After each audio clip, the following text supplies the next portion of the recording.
The way most people learn English is broken.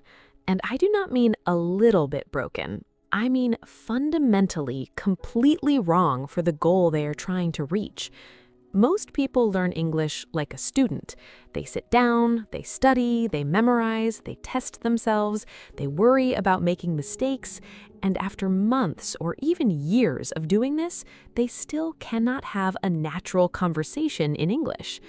Today, I want to show you a completely different way, not the student way, the way that actually works. Let me paint you a picture of what learning English like a student looks like.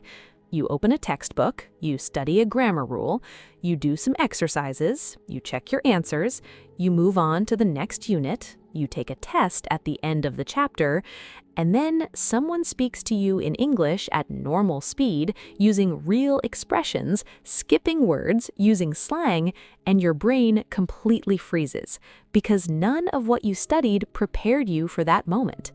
This is the student trap. You are spending all your time learning about English instead of learning to use English, and those are two very different things. Knowing about a language and being able to use it are separated by a huge gap, and the only thing that closes that gap is real, lived experience with the language. So what does it look like to stop being a student and start being something else? Think of yourself as an acquirer instead of a learner, someone who picks up the language naturally through use and exposure, the same way you picked up your first language, not through rules and memorization. Here is what that shift looks like in practice. Instead of studying grammar rules, immerse yourself in real English. A student reads grammar explanations and does fill-in-the-blank exercises. An acquirer watches English shows, listens to English podcasts, reads English content on topics they actually care about. And over time, grammar patterns become instinct, not rules. You do not need to know the name of a tense to use it correctly. You just need to have heard it enough times that it feels natural. And that comes from immersion, not from a textbook. Instead of memorizing vocabulary lists, learn words in context. A student writes down 50 words and tries to memorize them over the weekend. An acquirer encounters a new word in a show they're watching, figures out the meaning from context, hears it again in a different situation, and eventually it just sticks. Words learned in context are remembered dramatically longer than words learned from a list, because your brain attaches the word to a real moment, a real feeling, a real situation, and that's something a flashcard can never give you. Instead of being afraid of mistakes, use them as data. A student sees a mistake as a failure, something to be ashamed of, something to avoid, something that means they are not ready to speak yet. An acquirer sees a mistake as information. Your brain tried something, it didn't come out right, and now it knows to adjust. That is not failure. That is exactly how language learning works. Every time you say something wrong and a native speaker responds in a way that shows you the correct version, your brain updates itself. Every time you write something and notice it sounds off, you are getting better. Mistakes are not the enemy of fluency.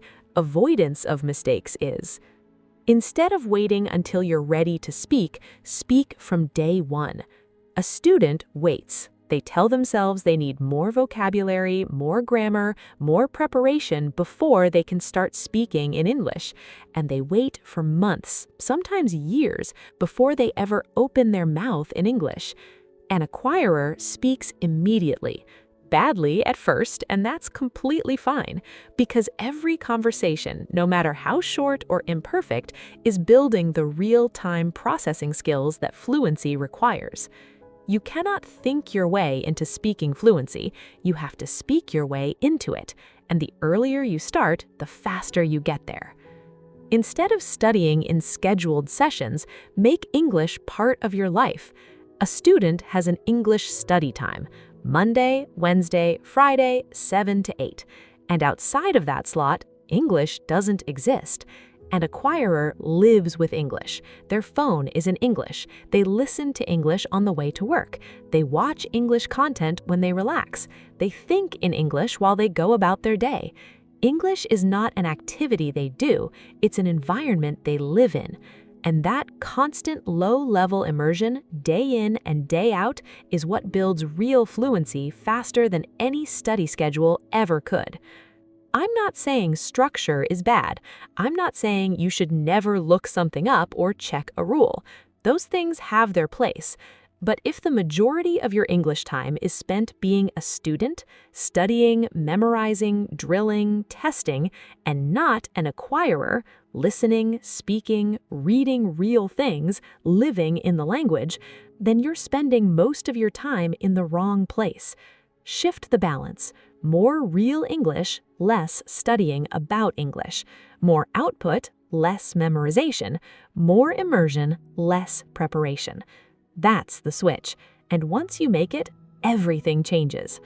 If this changed how you think about learning English, share it with someone who's stuck in the student trap and wondering why they're not improving, and drop a comment below. What's one student habit you're going to let go of this week? Tell me below. I want to know what you're changing. See you in the next one.